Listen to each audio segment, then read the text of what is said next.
अमरावती महाराष्ट्र से हूँ, सारिका कोकाटे। और मेरा रिजल्ट पिछली बार शेयर हुआ था, लेकिन और 3 साल पहले मेरे घर में डिवाइस लगी थी, 3 साल पहले। उसके पहले जब से मतलब यहाँ से 9 साल पहले जब मैं प्रेग्नेंट थी, तब मुझे डिटेक्ट हुआ, मुझे थैलेसीमिया माइनर है।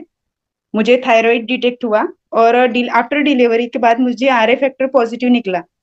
तो फिर जब उसके बाद मैंने फिर एलोपैथी ली 5 साल।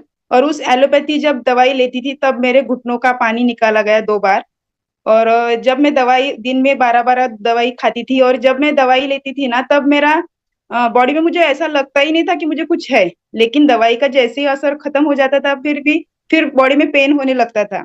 और ऐसे चलते चलते मेरे एक एक जॉइंट जो है जकड़ते गए, उसमें वो जाम होते गए। मेरे कुछ जॉइंट जो है अभी भी जाम है। तो उसकी वजह से मुझे चलने में तकलीफ होती थी, उठने बैठने में भी तकलीफ होती थी। और उसके बाद फिर सब बोलते थे कि आप एलोपैथी मत लो, उसके आयुर्वेदिक लो या फिर होम्योपैथी लो। फिर मैंने आयुर्वेदिक को ट्राई किया, पंचकर्म वगैरह सब कुछ जैसे उन्होंने बोला वैसे पूरा ट्राई किया। लेकिन उसके बाद वो सूट ही नहीं हुआ। उसके बाद और ज्यादा मैं बीमार पड़ गई। और उसके बाद फिर मैंने बोला कि अभी क्या करूँ, तभी मैं होम्योपैथी पे आई थी मैं। होम्योपैथी ने मुझे 3 महीने में बहुत अच्छे रिजल्ट दिखे दिखे थे। लेकिन उसके बाद डॉक्टर बोले कि 6 महीने में आपका कंप्लीट क्योर हो जाएगा। फिर 6 महीना हुआ, 1 साल हुआ, 1.5 साल हुआ।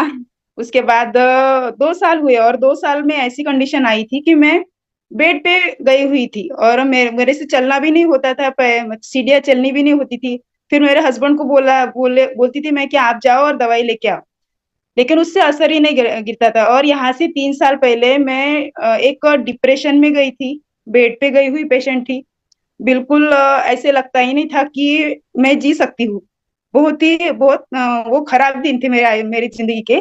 लेकिन मैं ऐसा बोलूंगी कि मैं बहुत भाग्यशाली हूँ कि मेरे जिंदगी में कैंगन आया। क्योंकि कैंगन की वजह से मतलब जब वो डिवाइस, ये इसके बारे में मुझे पता चला, तो उस समय मैं एक शिविर करके आई थी डाइट का। तो मुझे क्या लगता था कि डाइट ही सब कुछ है, उसी से मेरी तबीयत ठीक हो जाएगी। और मैंने ना इस पानी को, इस वाटर को जो है ना, मैंने इसको इग्नोर कर दिया। मैंने बोला कि पानी से कोई भी कर लिया। फिर मैंने डाइट किया 2 महीने। और डाइट करने के बाद भी मुझे जैसे रिजल्ट चाहिए वैसे नहीं मिले। और उसके 2 महीने के बाद फिर मुझे वो सलाद खाने की भी इच्छा नहीं होती थी। फिर उसको मैंने बंद कर दिया। और फिर मैंने डिवाइस के ऊपर फोकस किया कि नहीं, अभी ये भी ट्राई करके देखो, जैसे सब कुछ किया तो इसको भी ट्राई करो। तो फिर मैं यहाँ पे ऑफिस है एक अमरावती में, वहां पे जाती थी। ये पूरा प्रेजेंटेशन समझ के लिया, फिर पता चला कि ये तो सब साइंस है, इसमें कोई जादू टोना नहीं है। और उसके बाद मैंने पानी पी के देखा, महसूस